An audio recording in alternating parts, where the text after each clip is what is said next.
విషయం కాబట్టి అందరూ కూర్చొని ఓ నిర్ణయానికి వస్తే దేశ ప్రజలు హర్షిస్తారన్నది నా అభిప్రాయం.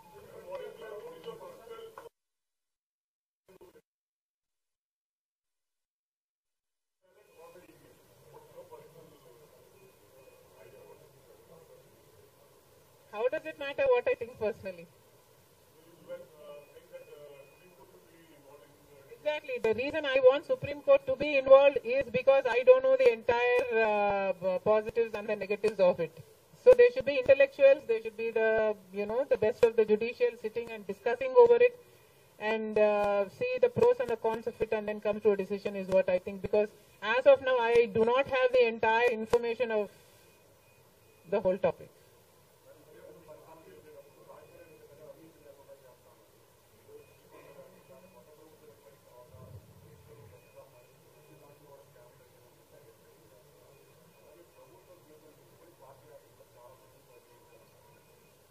ప్రజలు బుద్ధి చెప్పారు కదమ్మా, ఇంకా నేను మాట్లాడటం ఎందుకు.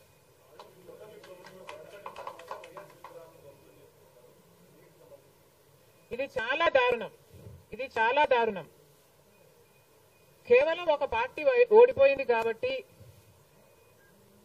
రాజశేఖర రెడ్డి గారి విగ్రహాలను ధ్వంసం చేయడం అన్నది చాలా దారుణం.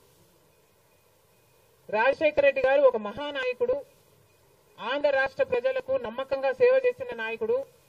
సేవ చేస్తూనే ప్రజల మధ్యలో నేను ఇంకా ఎంతో చేయాలి, సాధించాలి అని రచ్చబండకని బయలుదేరి వెళ్లి చనిపోయిన నాయకుడు రాజశేఖర రెడ్డి గారు.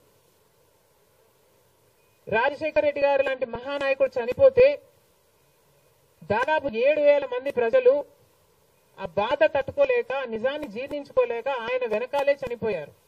అంత గొప్ప నాయకుడు రాజశేఖర రెడ్డి గారు. ఒకసారి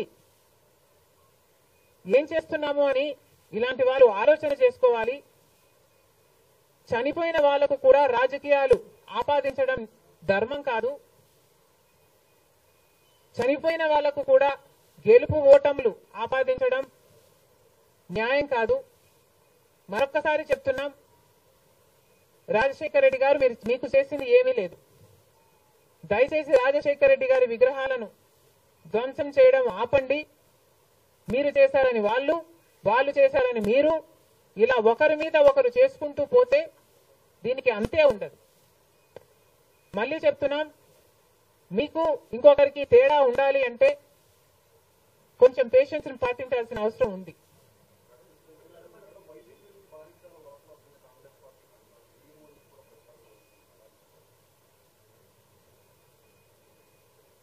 ఈవెన్చువలీ పిల్ల కాలువలన్నీ సముద్రంలో కలవాల్సిందే.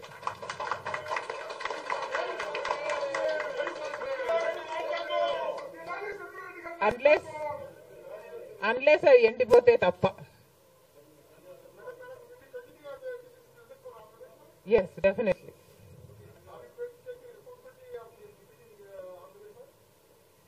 There is no taking the responsibility of anything in Andhra Pradesh, because in Andhra Pradesh, Congress is the only party that has stood by the people and has fought for the special status.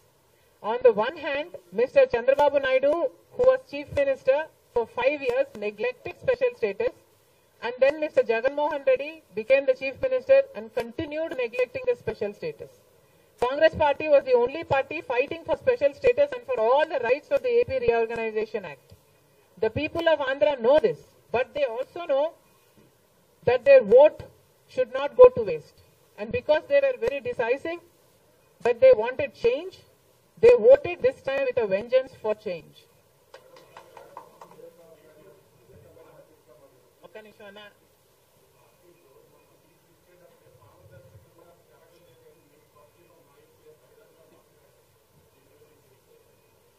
Congress party ఒక జాతీయ party. Congress పార్టీలో ఏ నిర్ణయం తీసుకున్నా కాంగ్రెస్ పార్టీలో ఒక individual తీసుకునే పరిస్థితి ఉండదు. కాంగ్రెస్ పార్టీలో ఏ నిర్ణయం తీసుకున్నా దానికి ఒక కమిటీ ఉంటుంది, ఒక పద్ధతి ఉంటుంది. ఆ నిర్ణయం ప్రకారమే సీట్లు ఇవ్వడం కూడా జరిగింది. మిగతా వాళ్ళు అంటారా, వాళ్ళు చేసే చిల్లర అలిగేషన్లకు నేను సమాధానం చెప్పాల్సిన అవసరం